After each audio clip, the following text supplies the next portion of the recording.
Tamu kita kali ini adalah Tuan Guru Bajang Muhammad Zainul Majdi.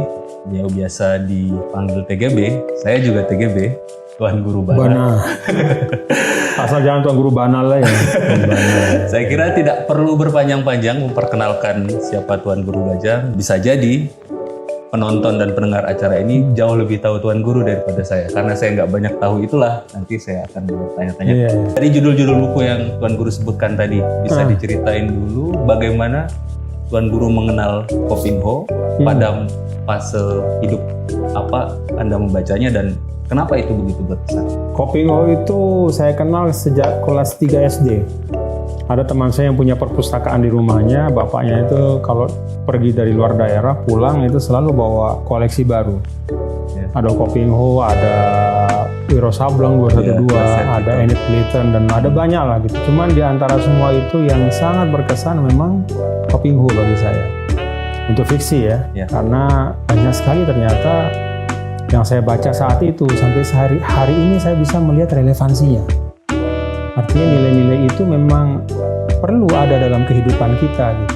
Kalau yang kedua itu wasiat renungan masa juga mencerminkan bagaimana seorang putra bangsa itu bekerja berkiprah untuk membangun masyarakat ya, dan menjadi istimewa karena memang punya hubungan emosional dengan saya ya, pahlawan nasional beliau, kakek saya langsung, Tuan Guru Zainuddin Abdul Majid. Ekonomi Pancasila Pak Mubiarto itu membuka mata saya awal sekali dulu ketika saya masih di Muallimin. Masih di Muallimin di Pancor waktu itu saya ingat ketika saya di Aliyah ya, saya membaca buku itu, dan buku itu yang menggambarkan kegelisahan Pak Mubiarto ya, Profesor almarhum, terhadap membangun tanpa keadilan.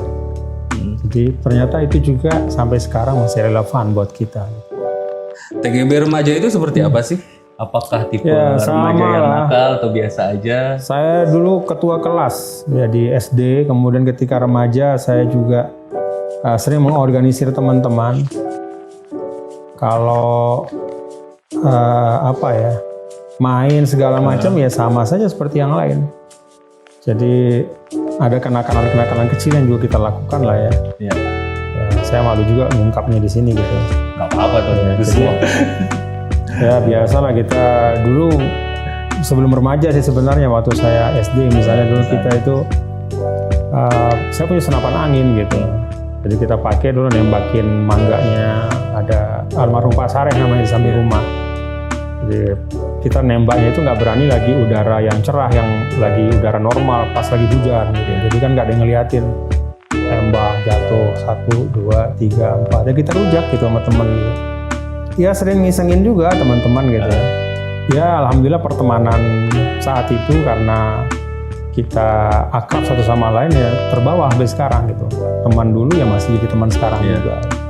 Kalau di biografi Gus Dur kan, Gus Dur kata kenakalan remajanya nyolong ikan di kolam, nyolong mangga, kemudian di Mesir ngasih makan teman-temannya dengan tulang.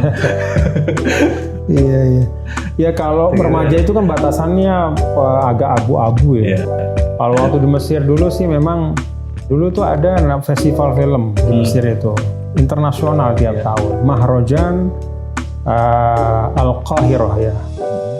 Lissinema namanya. Jadi festival film Kairo internasional. Jadi bukan nakal sih sebenarnya, tapi kita itu sering nonton film-film di festival itu gitu. Dengan teman-teman yang rata-rata kita masih anak-anak muda semua lah. Dan kalau kita milih film itu kita rada-rada gitu, sering itu milih yang kira-kira ada percintaannya lah, kira-kira begitu. Malum lah anak muda waktu itu. Sedang bergejolak. Iya.